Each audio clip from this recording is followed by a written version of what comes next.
আল্লাহ আল্লাহ, দেখেন দেখেন, বাইরে ঘুরতে যাওয়ার প্ল্যান করতেছেন আপনারা? দেখেন, পাহাড়ে গিয়ে পাহাড়ে ঘুরতে গিয়ে কিভাবে একই পরিবারের 9টি প্রাণ ঝরে গেল। দেখেন, আপনারা যারা বাইরে ঘুরতে যাওয়ার প্ল্যান করতেছেন, খুবই সাবধানে যাবেন এবং সাবধানে চলাচল করবেন। দেখেন, পাহাড়ে ঘুরতে গিয়ে 9টি প্রাণ কিভাবে পানিতে ভেসে গেল। এরা একটু অবহেলার কারণে, দেখেন পাহাড়ের ঢল তাদেরকে কিভাবে আটকায় রাখছে এবং শেষ পর্যন্ত কেউ তাদেরকে উদ্ধার করতে পারল না। পানিতে ভেসে গেল 9টি প্রাণ। পাহাড়ের এই ছোট্ট নালাটি পার হতে গিয়ে মাঝপথে আটকা পড়ে যায়। এর মধ্যেই পাহাড়ের উপর থেকে চলে আসে পাহাড়ি ঢল। বৃষ্টি হয়েছে কয়েকদিন আগে, সেই পানি জমাট বেঁধেছিল। পরে আস্তে আস্তে এই পানি পাহাড়ের যে উঁচু থেকে নিচু পর্যন্ত যে ঢল নামার যে নালাটি ছিল, সেই নালাটি পার হতে ধরে একই পরিবারের 9টি লোক একসাথে পারাপার হইতে ধরছিল। হঠাৎ করেই পানির স্রোত চলে আসে, এরা মাঝখানে আটকা পড়ে যায়।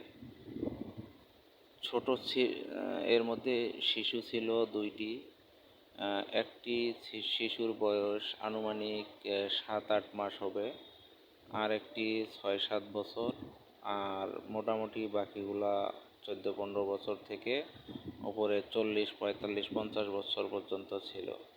এরা পার হইতে ধরছিল, হঠাৎ করেই মাঝখানে পানির স্রোত চলে আসে, কিন্তু এরা সবাই একখানেই হাত ধরাধরি করে দাঁড়িয়েছিল, আর দুই সাইডে অনেক লোক ভিড় করছিল। এরা তাদেরকে উদ্ধার করার জন্য অনেক চেষ্টা করছিল। শেষ পর্যন্ত গাছের ডাল, শিকড় এনে তাদেরকে দেওয়ার চেষ্টা করছিল, কিন্তু তাতেও কাজ হয়নি। এরা ওইখানে দাঁড়িয়েছিল, কিন্তু পানির স্রোত এত বেশি থাকার কারণে তারা দুই সাইডের যে কোনো এক পাশে কিনারেও চাপতে পারেনি। এরা শেষ পর্যন্ত ভিডিওটি না দেখলে বুঝতে পারবেন না। দেখেন এরা কিভাবে পানির স্রোতে ভেসে যায়। এরা এখানে দাঁড়িয়ে থেকে অনেক চেষ্টা করছিল, আকুতি মিনতি করছিল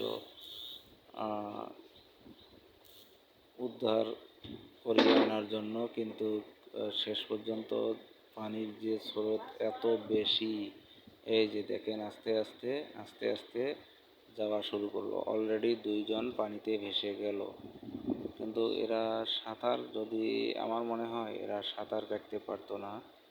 এরা সাঁতার কাটতে পারলে হয়তোবা যে কোনো উপায়ে তারা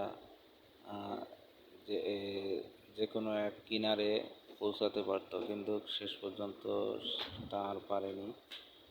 দেখেন অলরেডি 2জন চলে গিয়েছে ভেসে, পানির স্রোতে 2জন চলে গেছে। আর যে উপরের লোকজন, দুই সাইডের লোকজন যে ছিল, তাদের করার কিছুই ছিল না। এখানে পানির স্রোত এত বেশি ছিল, ওখানে যাওয়াও মুশকিল। এই যে আরেকজন গেল, এরা দেখেন 2জন গেছে, এখানে আরও 5-6 জনের মতো দাঁড়িয়ে আছে। এটা কি সম্ভব এইভাবে ওখানে দাঁড়িয়ে থাকা? পানির স্রোত এত বেশি,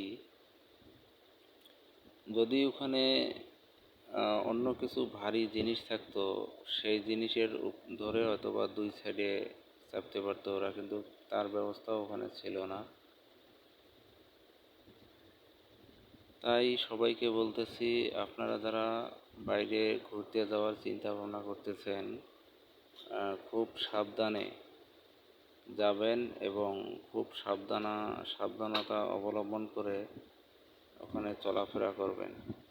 বিপদ কখনো বলে আসে না, বিপদ কাউকে জানিয়ে আসে না। তাই সাবধানে চলাচল করা সবার জীবনের জন্য নিরাপদ। দেখেন, এই ঘটনাটি ঘটেছিল কয়েকদিন হয়ে গেল। আমার এই ভিডিওটি দেখে খুব কষ্ট লাগছিল এবং আল্লাহর কাছে ফরিয়াদ করছেন, আল্লাহ আল্লাহ এই দেখেন আল্লাহ ভেসে গেল, আল্লাহ আল্লাহ সবাইকে মাফ করে দাও, আল্লাহ সবাইকে মাফ করে দাও এবং উদ্ধার করে দাও, আল্লাহ সবাইকে মাফ করে দাও এবং উদ্ধার করো আল্লাহ। এরা নাই চলে গেল, পানির স্রোতে ভেসে গেল, আর শেষ পর্যন্ত এপাশে কোথায় গেল দেখাও যাচ্ছে না। দেখেন, আর উপরের লোকজন আকুতি মিনতি করছে, শিশুটা গেল কোথায়? শিশু